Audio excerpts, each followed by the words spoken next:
Welcome to Crime Corner. And it's the City Hall Crime Corner today, as Brisbane City Hall has earned a reputation for housing at least 4 ghosts. One ghost is said to be female and frequents the foyer. Another ghost is rumoured to haunt an entire wing of City Hall.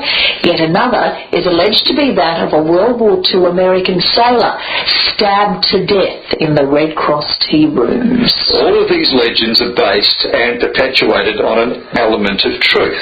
But the most mysterious of all is the lift attendant's phantom that haunts the renowned tower of City Hall. Did he jump? Or did he simply fall? This is Crime Corner, and joining us, Liam Barker from the Haunts of Brisbane. Very mysterious, Liam, this one. Did he jump or did he fall? Was he pushed? Well, it was, quite interesting at the time that it happened, and it came as quite a shock because obviously City Hall was only in its fledgling years at that stage. But there was quite an investigation into it afterwards to try and determine exactly what had happened. Unfortunately, it happened on Halloween as well, which didn't help matters any, as far as making it sort of slightly unusual and suspicious. However, the chap was by the name of George Betts, and it happened back in 1935, so City Hall had only been open for a couple of years. And he was a work contractor, he was a building contractor who was currently doing a job over at Annerley and needed to go into City Hall to pay some water connection charges and whatnot for the construction work that he was doing.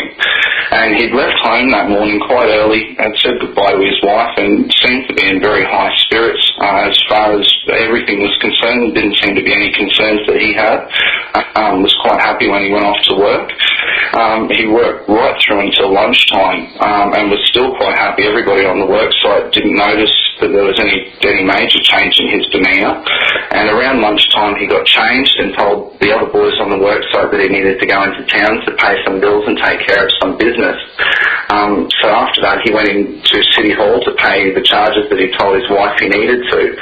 But whilst he was there, he decided that he was going to go up the lift to the top of the tower, because obviously that was a fairly major thing in those days. Being to go up onto the observation deck, look right out over the city, as the city was at that stage, and obviously there was no big high-rises or anything like we see today, so it was quite a commanding view from up there. It was the highest point in Brisbane. So he hopped into the lift, and the lift attendant took him up, as well as another woman who hopped in the lift as well. And at the subsequent inquest, the liftman said that it didn't seem that the two knew each other. They seemed to just be strangers. So he took them up, and obviously his job being the liftman, he stayed in the lift. And about 5 minutes later, the woman returned to the lift, and he took her down. Now, a couple of minutes later, there was a huge crash on the roof of City Hall, and a room search was immediately done. People looked out the windows, could see a huge hole in the galvanised iron ceiling, and they discovered poor George Betts laying on the floor of an empty office next to the record room. And it was quite clear at that stage that he'd come off the observation tower somehow and had fallen around about 40 metres from the top of the clock tower and punched a hole through the ceiling and ended up in one of the rooms of the City Hall.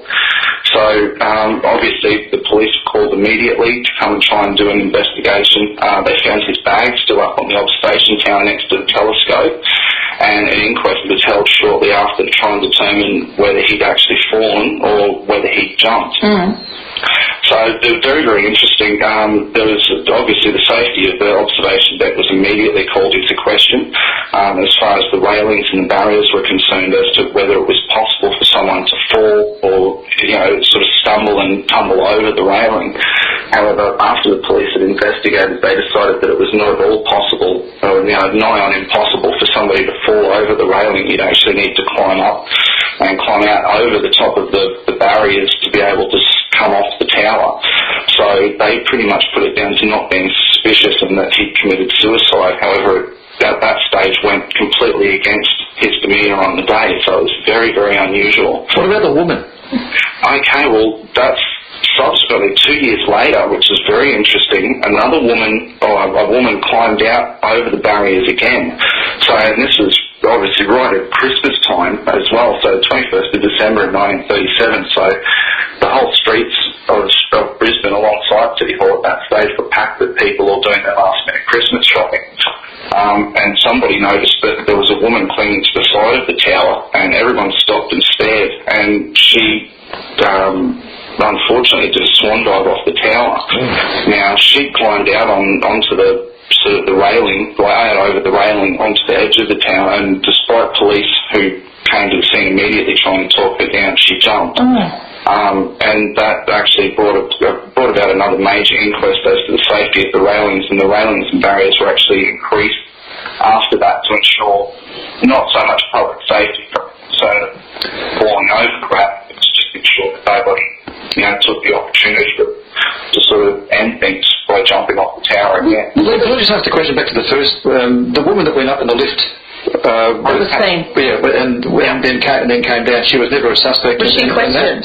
Never a suspect at all, unfortunately. No one seemed to think it necessary to try and find her or grab her once she'd left. So it sort of raised major questions as well, I guess, as to what her involvement in it was. So the liftman was actually questioned at length during the investigation as to whether he felt the two of them knew one another, and he said that as far as he could tell, they were complete and utter strangers. But it sort of mind boggles as to whether they did have a discussion for the couple of minutes that they were together alone up on the clock tower, and whether that had something to do with poor George's change of demeanour and whether he decided to take his life as a result. So, now, had George paid the bills that he went to pay there, or had he not done that before prior to going up in the tower? He'd not done that before, so all of the paperwork that he'd actually come to City Hall to lodge was still sitting in his briefcase that was found on the observation deck. So, gee, really weird. Now, what about ghost stories? Is his ghost there? Well, this is where it brings, I guess, the City Hall clock tower ghost or the lift ghost into question.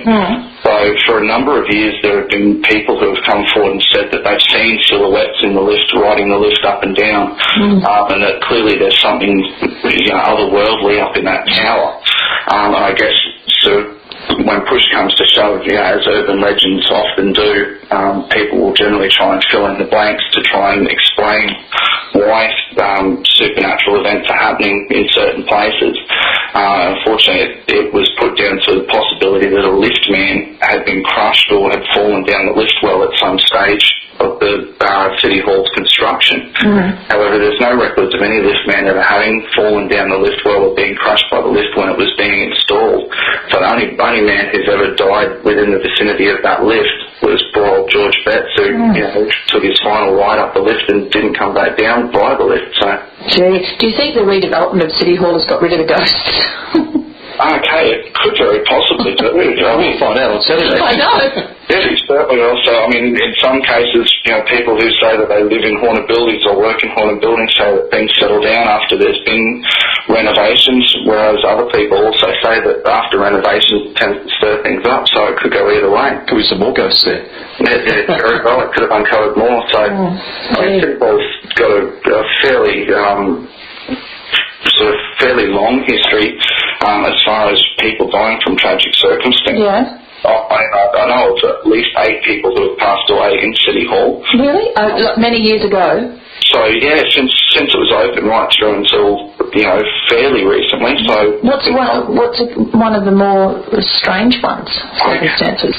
There was another very strange one going back not long after George Betts. The employee was found in one of the rooms and had actually poisoned himself. And when his room was searched, they found horse barbiturates and a whole range of other bits and pieces that he'd been taking. So sounds like stuff that some of the football teams have been taking. No. Supposedly. That was quite a scandal at the time as well. What year was that? I can't recall. It would have been in around about the 50s. Yes, it would be a big scandal at that time. Well, I suppose we can only hope that the Lord Mayor's paid for an exorcism at City Hall before we go in on Saturday. That's right. So hopefully a new lick of paint's cleaned it all out. That's it. Yeah, Lynn Barker, thank you very much for that. Tell us about your Haunts of Brisbane. How do people get involved with getting out there and hearing some of your stories? Okay, so we've got a blog that goes out fairly regularly with historical stories about Brisbane and the ghosts of Brisbane and urban legends. And also probably the easiest way is we've got a big presence on Facebook as well. We do a daily history wrap-up of what happened happened on each day of the week in the history of Brisbane, sort of, all the weird and wonderful things that have happened in Brisbane's history, which is excellent. Have you seen a ghost yourself, Liam? Never something full on, but definitely seen a number of things that I can absolutely not explain. So, very, very bizarre things that sort of defy common sense and logic. We'll talk about those another day. Yes, thanks, Liam. So. Thanks, Liam. Yeah, not a problem. Liam Baker from the Haunts of Brisbane. That's our Crime Corner. And if you want to report a crime, give Crime Stoppers a call on 1-800-333-000.